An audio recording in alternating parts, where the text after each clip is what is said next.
This is Success Talk. I'm Deborah Shariff. Thanks so much for streaming in. Today, I am so excited to present to you Miss Kathleen Taylor, who is Program and Marketing Coordinator at the Nevada Women's Business Center. Welcome, Kathleen. Thank you so much, Deborah. I really appreciate the opportunity of vibing with you and getting to know the audience and just spreading the word about what we do in the business development sector here in Nevada. Absolutely. And I'm excited because I'm one of your clients. So I was so excited to have that one-on-one consultation. And I have to just share, it was free, but it was so much detailed information. And Kathleen, you know why it's so important for women, particularly to get this information, is I've been dancing around being a business owner for years, but it really takes a lot of support, like your organization. So can you share with the streamers exactly what do you do as a program and marketing coordinator for the Nevada Business Center? Sure. Well, just just so the audience members know, I to a degree I understand what you were going through or are going through, Deborah, and launching your business and getting all the pieces together. I was on that side of the table years ago as a former business owner. And I grew up in an entrepreneurial small business mentality household. My father is a now retired small business owner. He was a contractor. So I grew up, watching him bid jobs or handwriting his invoices, talking on the phone to potential clients or meeting at the local barbershop to talk business.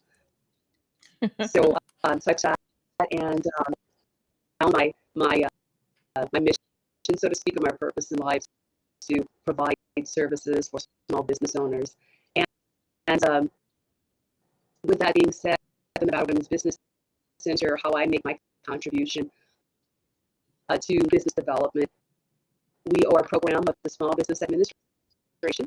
Excellent. Excellent. And You, although I didn't mean to interrupt, but you keep going in and out. And I'm just wondering about the internet connection because I'm getting some word from some folks that they're feeling the same way I am.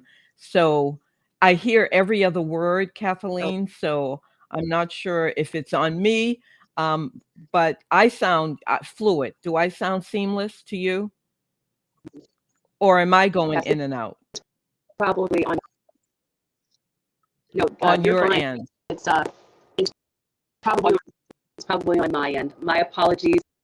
Uh, you're a federally Because I want to hear funded every word. nonprofit organization. Yes. So Yes, and I may not I'm have the sure most the streamers, I'm just getting. internet. Yes. I had to, it's real interesting because I had to contact my internet provider because I was getting the same thing. And I said, you can't have a visual podcast. So they came out and they actually, resolved the issue. Um, but I want to make sure that everybody hears what you're saying. So let me just put up the information. We are talking with the Kathleen Taylor, Program and Marketing Coordinator for the Nevada Women Business Center. And if you want to get a hold of her, if you're on the West Coast, I'm so glad I'm on the West Coast. I'm from the East Coast, but I'm so happy to be out here. Yes.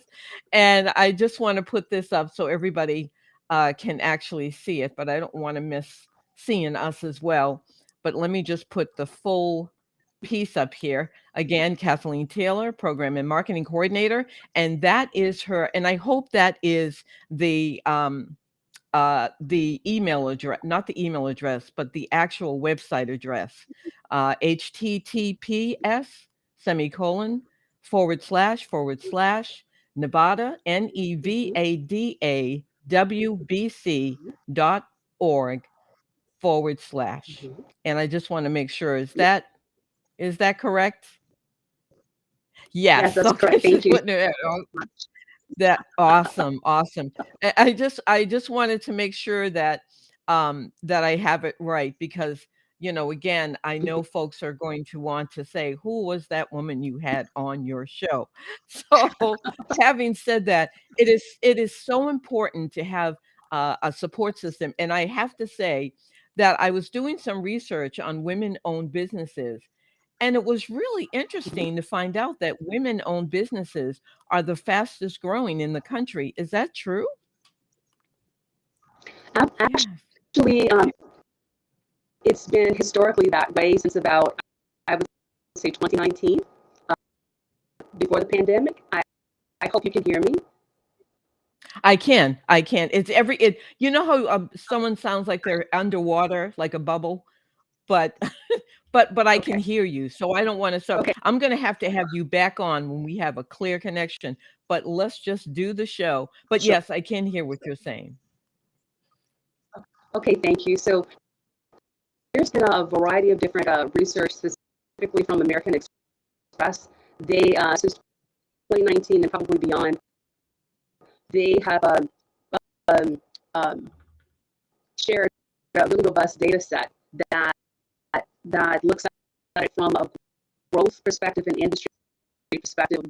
Women entrepreneurs, specifically the side hustlepreneur, the solopreneur, growing exponentially in various industries. So it really is impressive as to what the market trends are for women in business development. Wow, and I'm gonna do a little bit of the talking for you because I was so impressed when I actually read this. Let me just pull up Mhm. your name because people do not know that we are dealing with someone who is absolutely unbelievably fantastic. Wait a minute, let me pull this up. I had everything, you know how you have everything together and pulled up, and then and when it's time to be but you won a bunch of awards, Kathleen, and, I just wanna if I can pull them up, so that people will get a chance yeah, here it is. You were the 2019 Small Business Champion recipient of the Urban Chamber of Commerce, and in 2019, you were presented with and appointed the State of Nevada Commissioner on Minority Affairs at the Nevada Department of Business and Industry, and then in 2022, Women in Politics Award at the Urban Chamber of Commerce. I'm like saying, my goodness, I'm just so impressed with all that. So you are really involved with women in business, and plus what your achievements are just absolutely wonderful. Speak Thank you. Well, yes. a lot of that is well, the majority of that is attributed to my parents. Uh, my father, given Mm. that he's a former business owner, I got his business strategy, from him. I get my business strategy from him, and I get my business acumen from my mother. So, and I also have a scientific research background, so I'm very analytical. So when I put all those things together, I can really be of service and to serve our community in various aspects of small business development. Wow, it was just it was absolutely wonderful. And the encouragement, like when you actually shared with me about the dream builder, can you talk a little bit about that? Because all of us are skittish about writing our business plans, but Yes, you made it sound yes. so easy. And so to tell you the truth, I started, and I'm just wondering if you can just speak to that a little bit. So what to expect if somebody was to get a hold of you and say, you know what, I want to be in business or I'm already in business, I have a messed up business plan, what would you say to them? I know exactly how you feel. Well, when I launched my firm years ago, we did old school and doing research and writing, and there's a lot of anxiety because there's a lack of a point of reference for the majority of us to write a business plan. So I would say to that person, it's okay. Just breathe. We have a fantastic program that's endorsed by the SBA, where it helps a person to create business plan content in a very interactive way. The Dream Builder program is narrated. is animated with the character, and you are basically following her on her journey as she is opening her business from step 1 to step 12 as it relates to her business plan, sections in her business plan. So you're watching a video which is about 10, 15 minutes long, and you're watching the character goes through the dynamics of completing this particular section of her business plan based upon her business idea. After you watch the footage, there's just a quiz, which is just an overview of the footage.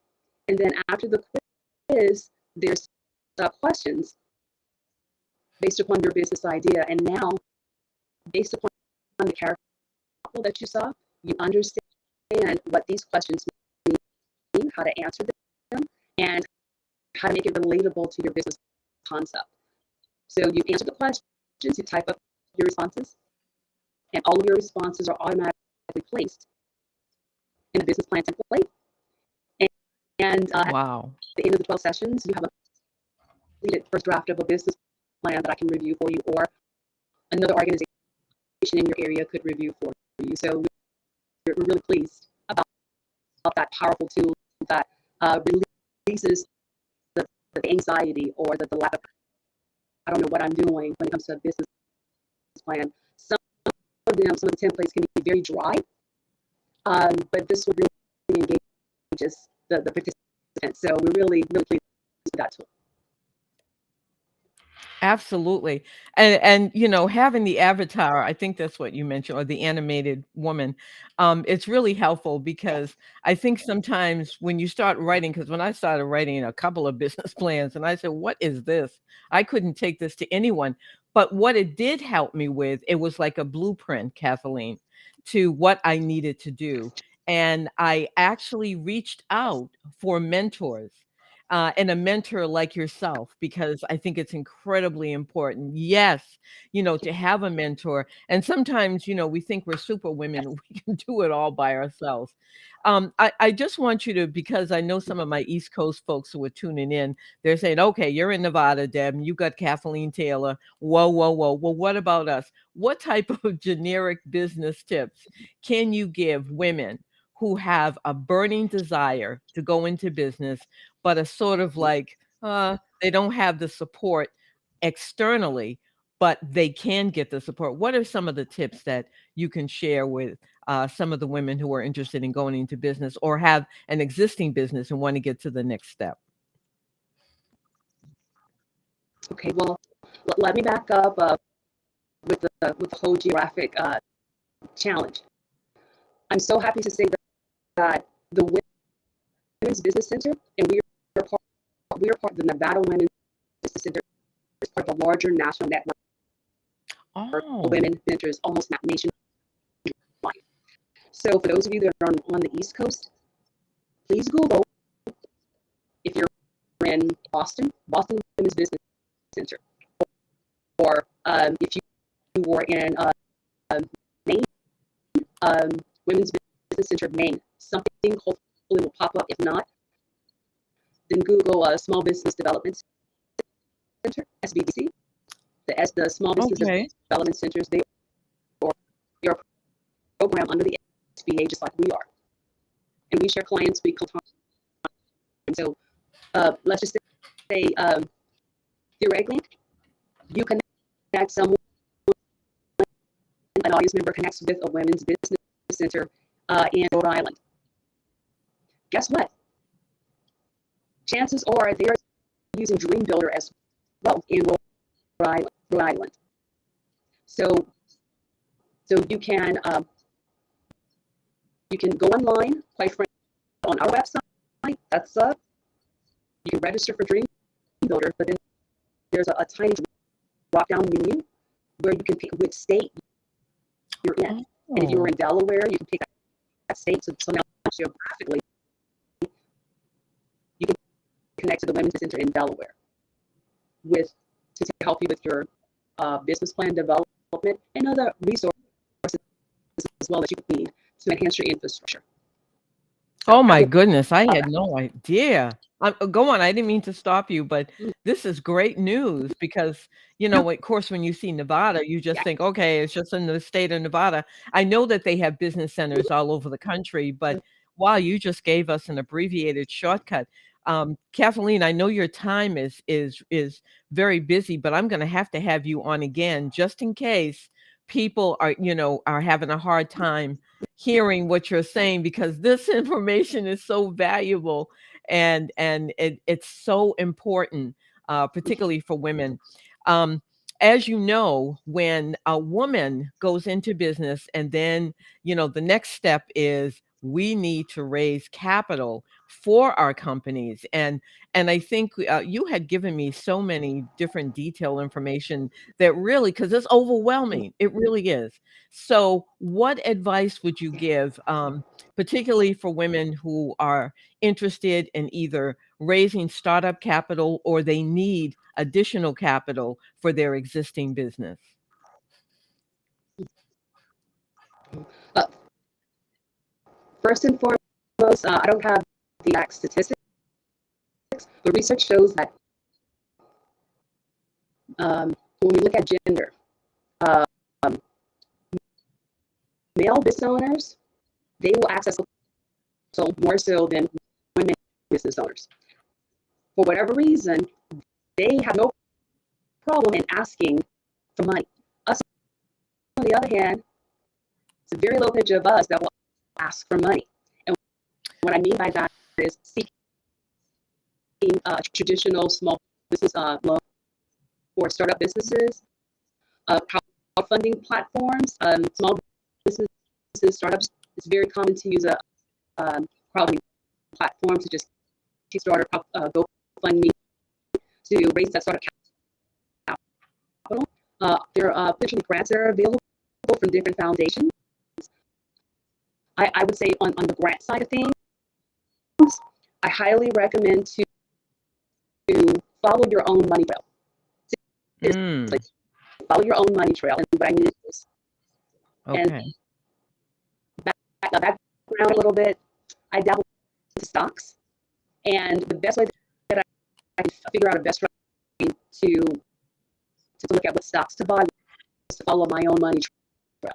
And what I mean by that is if you go to Starbucks, you spend money there, or let's say that you bank at a Wells Fargo, where your money is, do some research, find out if the Starbucks Community Foundation Arm has any grants or a community development program available, and hopefully they'll have startup funding for small businesses.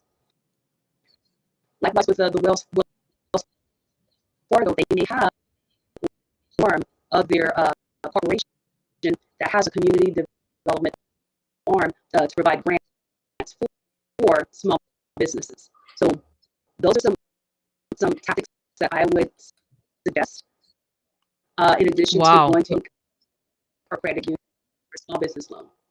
Wow. And what is thank you so much for that valuable information, Kathleen.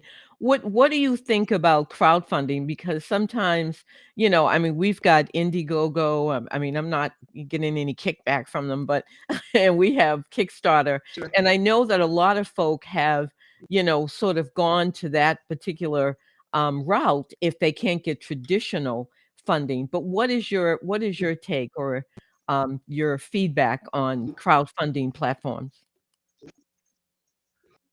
If it's done correctly, it, it works. If it's done in a way where you just kind of like throwing content, you know, online and not really conveying a compelling, emotionally charged or emotional hook that grabs a person and really makes them look at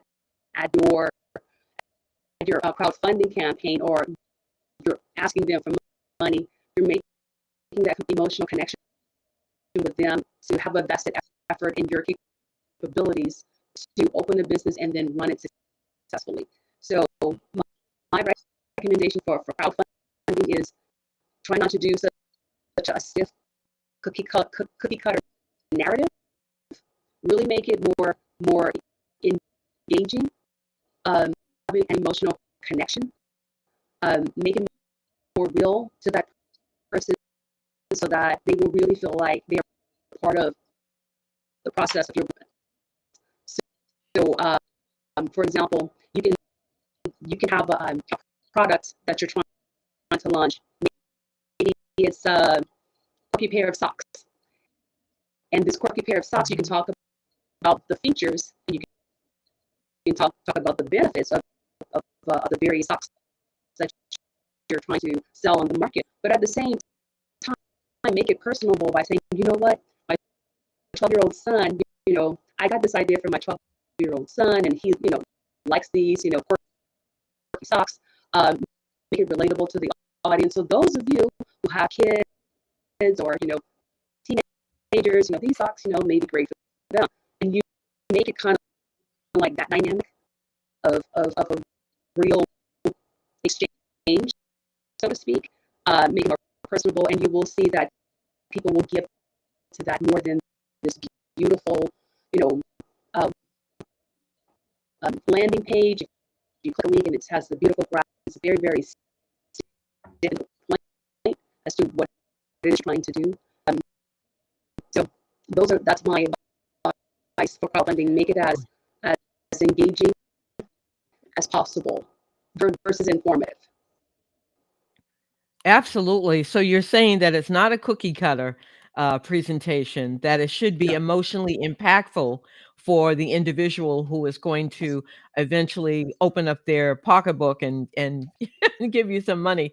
I just want to put a shout out to Wanda Bacon and Victoria for streaming in. Thank you so much. And we know that that Kathleen sounds a little bit underwater because of the internet, but we're going to have her back really soon.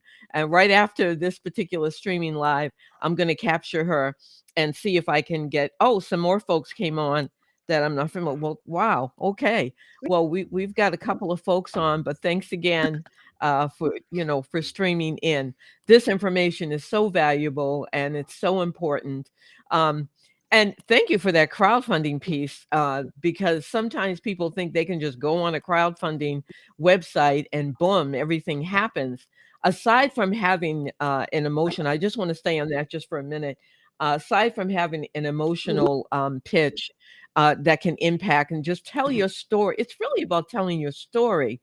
Um, the other right, piece is even if you have a great video, a great story, marketing is so important because if you yes, cannot market and promote your website, then that's going to be a problem. So what would you say, not right. just for the crowdfunding piece, but what would you say for people who are in business who are really trying to get some traffic and sales? What is your best advice for that? And that'll be the last thing I'm going to ask you because we are running out of time. But Sure, that's fine. Okay. My advice is try not to let industry trends uh, uh, run your marketing campaign. And what I mean by that is just because uh, Facebook Meta or Twitter or Instagram or TikTok, even though those things are what's trending on social media platforms or video, what your marketing campaign needs. The best way to be more effective is to do a lot of customer research because how mm, your customer views your product or service or how your customer interacts with your industry, that basically drives your marketing strategy. It's not the tools that you would use to promote your product or service. It's basically how does your customer want to be engaged? How do they want to be informed mm. about your product and service and industry? So it really is more customer driven, more than industry trends for marketing. That makes so much sense because I hope it makes sense. I have No, it does, because just to kind of give you a sense of having mentors and support people that have told me and been real serious with me in terms of very giving me feedback. I have a children's book. I'm an author. I have two children's books with an accompanying curriculum that I provide for parents. Thank you. And so I started writing the copy to, to start doing the promotion. And it was all about me. When I was a little girl, I needed this and that. And then all of a sudden I said, wait a minute, nobody wants to hear about you when you was a little girl. How about starting off with, is your child struggling with reading and writing? Well, I have the solution for you. So, you know, so yes. And so with what you said is so incredibly important. And guess what? I got more feedback because there are so many parents and caregivers and aunties and grandparents who have young children who have that issue. They have young people that are struggling with reading and writing. So isn't that the better way to go rather than when I was a little girl, screw that. They don't care about. So that And I'm glad pretty that you much, don't you think integrated. that's a good example? Go on, Kathleen. I'm sorry. Absolutely, yes. Yes, And I'm glad that you. yes, No, I agree. I agree. Yeah. yes. Yeah, it is. And well, we have like 4 minutes left of this particular stream, but I definitely I just want to make an announcement to folks. Let me just pull up your information, and then you can talk about where people who are not from Nevada can actually get some advice on this. But I just want to pull this up. I'm talking with Kathleen Taylor, Program and Marketing Coordinator of the Nevada Women Business Center, and that web address for her center is https semicolon / Nevada NEVADAWBC.org. So I just want to make sure that people have a sense of, if they're from Nevada, they can get a hold of you. But also, if you can just kind of give a shout out to some of the folks who are not in Nevada, what they can do once more, how they can access support, a support organization like this one. Absolutely. So the just real quickly, the, it was the SBA. This is kind of a historical piece. The SBA went through some internal infrastructure changes to create the Women Business Center model. So to make access to capital, business resources more available to women entrepreneurs. So in your area, if you Google Women's Business Center New York, or Women's Business Center Idaho, or Women's Business Center Boston, or wherever you're at, hopefully what will come up is a women's business center near you, and you can access the same resources, if not more, than what we offer here in the Nevada Business Center. So I hope that's helpful. Wow. Yes, yes, yes, yes, yes. Yeah. Again, that's Nevada Women's Business Center. We're talking with Kathleen Taylor, and I am so excited to have you. So I want you to hold on when I stop the stream, because I'm going to get a date for you right away, because the women are bugging me about when she's going to come back on. So I want to make sure that that happens. But Kathleen, thank you so much for coming to Success Talk, and I Appreciate look forward to your return your return date really soon. And I it. want to thank the streamers as well that you welcome. And I want to thank the streamers as well for tuning in. And thank you so much. And see you next time. And I also want to make a comment. My next guest is going to be Tracy Waters. And Tracy is an author of a wonderful book that she wrote when she lost her mom.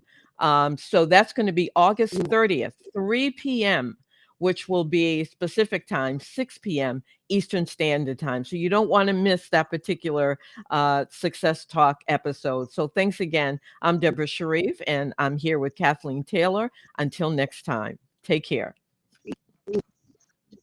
Bye.